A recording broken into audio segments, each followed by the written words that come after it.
ಕತ್ತಿ ನಿನ್ನ ನೆತ್ತಿ ಮೇಲೆ ತೂಗಾಡ್ತಾ ಇದ್ರು ಇನ್ನೂ ನಿನ್ನ ವಕ್ರ ಬುದ್ಧಿ ಬದಲಾಗಿಲ್ಲ ಅಲ್ಲ?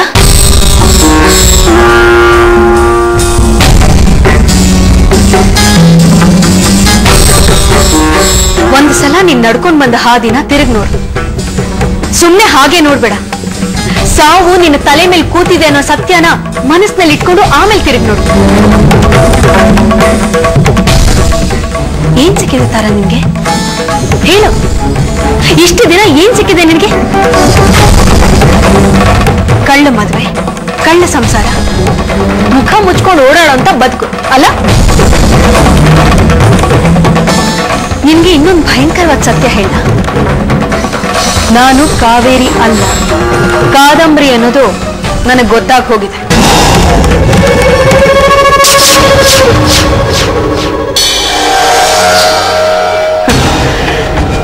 ಡಾಕ್ಟರ್ ಚಕ್ರವರ್ತಿ ಅವರು ನನಗೆ ಸಿಕ್ಕಿ ನನಗೆ ಟ್ರೀಟ್ಮೆಂಟ್ ಕೊಟ್ಟರು. ನಿನ್ನೆವರೆಗೂ ಏನಾಗಿತ್ತು, ಆಮೇಲೆ ಏನಾಯ್ತು ಅನ್ನೋ ನೆನಪನ್ನ ನನಗೆ ಅವ್ರು ತಂದು ಕೊಟ್ಟಿದ್ದಾರೆ. ಅದಕ್ಕೂ ನೀನೇ ಕಾರಣ ತಾರ.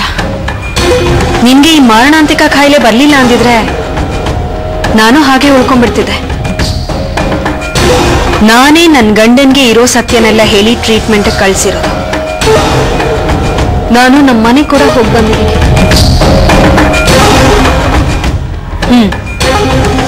ನಾಳೆ ದಿನ ನನ್ನ ಗಂಡ ಮತ್ತೆ ಮೊದ್ಲಿನ ಹಾಗೆ ಆಗ್ತಾರೆ. ಆಗ ಅವ್ರ ಮುಂದೆ ಹೇಗ್ ನಿಂತ್ಕೊಳ್ತೀಯ ನೀನು? ಹೇಗ್ ನಿನ್ ಮುಖನ ತೋರಿಸ್ತೀಯ? ಆ ಎಳೆ ಕೂಸನ್ನ ತೋರಿಸಿ ನಿಮ್ಮ ಮಗು ಅಂತ ಹೇಗ್ ಹೇಳ್ತೀಯ ನೀನು?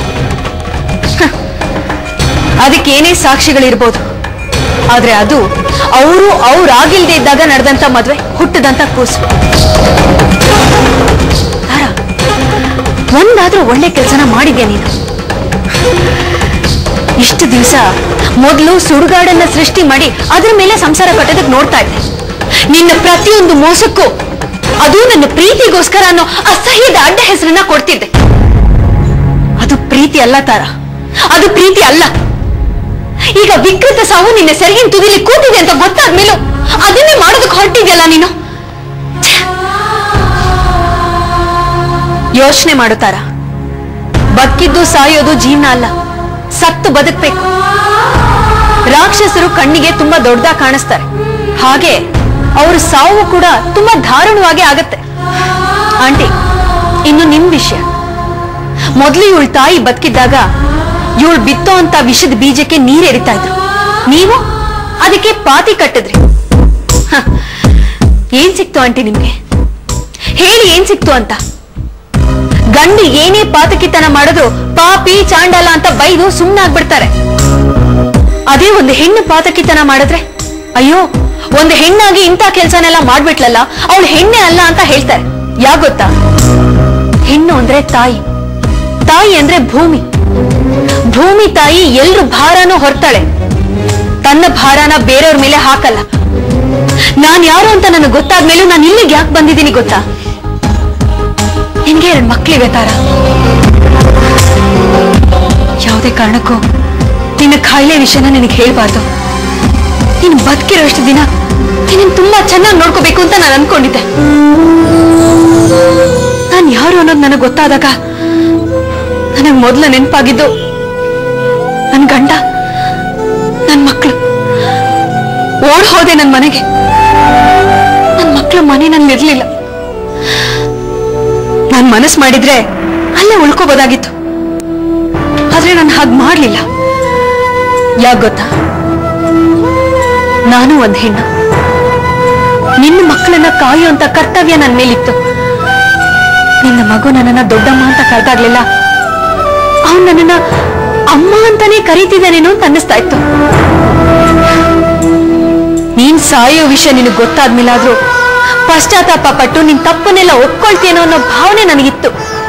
ಆದ್ರೆ ಇಲ್ಲ, ಹಾಗಾಗ್ಲಿಲ್ಲ. ಸಾಯೋವಾಗ್ಲೂ ನೀನು ಸೇಡನ್ನೇ ಬಯಸ್ತಾ ಇದೆಯಲ್ಲ. ತಾರಾ, ನಾವು ಮುಂದೆ ಹೋಗುವಾಗ ನಮ್ ಹಿಂದೆ ಬರೋರು ನಮ್ಮ ಬೆನ್ನನ್ನು ನೋಡಿ ನಮ್ಮ ಮುಖನ ಕಾಣ್ಬೇಕು ಅಂದ್ರೆ ನಾವು ನಾವಾಗೇ ಇರ್ಬೇಕು. ನೀನು ಬೆನ್ ಮಾಡಿ ಹೋಗುವಂತ ಕಾಲ ಹತ್ರ ಬಂದಿದೆ. ಕೊನೆ ಪಕ್ಷ ನಿನ್ನ ಮುಖನಾದ್ರೂ ಅಸ್ಪಷ್ಟವಾಗಿ ಬೇರೆಯವ್ರ ಕಣ್ಣು ಕಾಣ್ಲಿ. ಬರ್ತೀನಿ ತಾರಾ.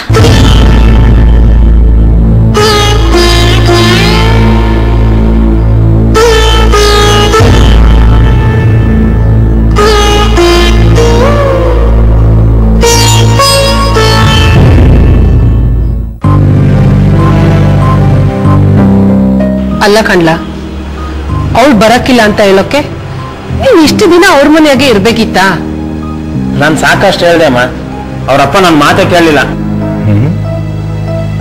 ಯಾಕಂಗಂದ್ಲು? ಗೌರಿ ಚಿನ್ನದಂತ ಹುಡುಗಿ ಪಾಪ, ಈ ಮನೆಗೋಸ್ಕರ ತನ್ನ ಪ್ರಾಣ ಕೊಡಕ್ಕೂ ತಯಾರಾಗಿದ್ಲು. ಅಂತ ಹುಡುಗಿ ಯಾಕಾಗಂದ್ಲು? ಪಾಪ ಅವಳಾದ್ರೂ ಏನ್ ಮಾಡ್ತಾಳ ಅಂಕಲ್? ಪ್ರತಿದಿನ ಈ ಮನೇಲಿ ಗೋಲ್ಡ್ ನೋಡ್ತಿದ್ಲು, ಬೇಜಾರಾಗಿ ಹೊರಟೋರ್ಲು. ಈಗ ನನ್ನ ಹೆಂಡತಿ ಹೋಗ್ಲಿಲ್ವಾ? ಅವಳನ್ ಬಿಡು, ನಾಯಿನ್ ತಂದು ಸಿಂಹಾಸನದ ಮೇಲೆ ಕೂರಿಸ್ದಂಗಾಗಿತ್ತು. ನೀನು ಅವಳ ಹಿಂದೆನೆ ಹೋಗ್ತೀಯ ಅಂತ ಅನ್ಕೊಂಡಿದ್ಲು, ಆದ್ರೆ ಅದಾಗ್ಲಿಲ್ಲ. ಆಟಯ ಮದ್ವೆ ಆಗಿದೆ ಅನಿವಾರ್ಯಕ್ಕಮ್ಮ, ಆದ್ರೂ ಹೋಗಿ ಕರೀಲಿಲ್ವಾ? ಅವಳು ಬರ್ಲಿಲ್ಲ, ಬಿಟ್ಟಾಗ್ತ. ನಾನು ಅದೇ ನಿರ್ಧಾರಕ್ಕೆ ಬಂದಿದ್ದೇನೆ ಬೇಕಿ. ಅವಳನ್ನ ಮತ್ತೆ ನಾನು ಮನೆ ಕರೆಯಲ್ಲ.